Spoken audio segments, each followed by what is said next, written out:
What surrender really is, whenever reality life runs into one of your blockages, you let go. Whenever reality clashes with one of your preferences, whenever you're feeling anger but you want to feel happy, you let go into the experience as it is.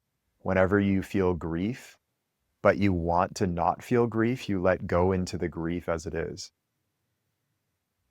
If a dream that you've always had becomes clear that it's not going to work out, surrender is to be led somewhere else. And the grief that comes up with that, surrender is to just grieve it without resistance. Surrender means non-resistance. When an attachment of any kind, when a relationship is ending, and you feel resistant to the fear of the relationship ending, you feel resistant to going through the experience of the breakup, you feel resistant to your girl being with another guy, you feel resistant towards the breakup itself, you don't want it to happen. They're breaking up with you and you don't want to break up. Whatever the case may be, surrender is to go into the experience as it is. Whatever is indicated, whatever the pattern is, whatever direction the current's flowing, it's to move with it, not against it, to not fight. That is a radically different paradigm than the norm. Most of human activity, most of human energy is routed towards fighting against reality. And if you look at it and observe yourself and observe others, you'll see that very clearly. Most of our energy is spent swimming against currents that are meant to carry us. And all of that energy, as Weston was pointing out, all of that energy, when routed towards moving with the current, helps you move way faster. As long as you don't try to dictate where it's going, because that immediately is to swim against the current again. So both eyes open, swimming with the current, not running against it and crashing into shit, like letting it carry you with its perfect intelligence towards wherever it wants to take you. That is another way of saying flow state, flow with a capital motherfucking F, not the I'm in the zone, like I just hit 6 threes, but been in the zone for 3 decades, haven't missed a shot. Where a lot of misunderstanding happens is that surrender is not only to the events of your life, the outer events, it's also to your inner experience. So your inner experience includes the grief, it includes whatever emotions come up, it includes, oh my God, this blockage is driving me crazy, and it's causing, like, all of that is caused by resistance to whatever the experience is that you're having.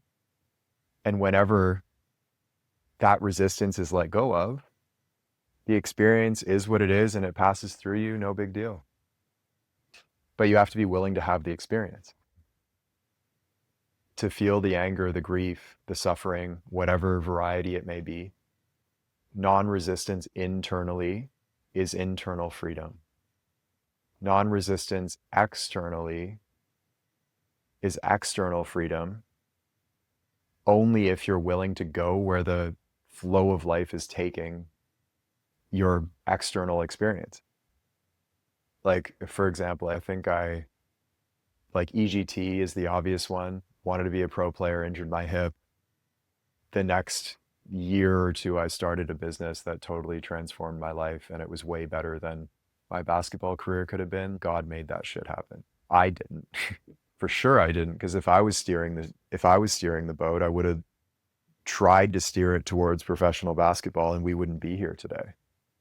And recently, I think I told this story on a call, I've been thinking about when I'm going to go back to Peru and didn't really have any indication. The current just wasn't taking me there. I haven't been back in 2.5 years. It's been a while. 6 weeks ago, I'm in a weekend of ceremonies, co-facilitating ceremonies.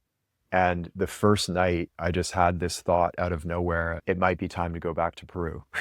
The next morning I wake up, I still have that feeling, oh, I think it's like the current's moving me towards Peru. I sit down with the 2 other facilitators. We're having a casual conversation. One of them says, I want to go to Peru, but I don't want to go alone. I open my mouth for 2 seconds and I'm like, I'm thinking of going to Peru this winter in January.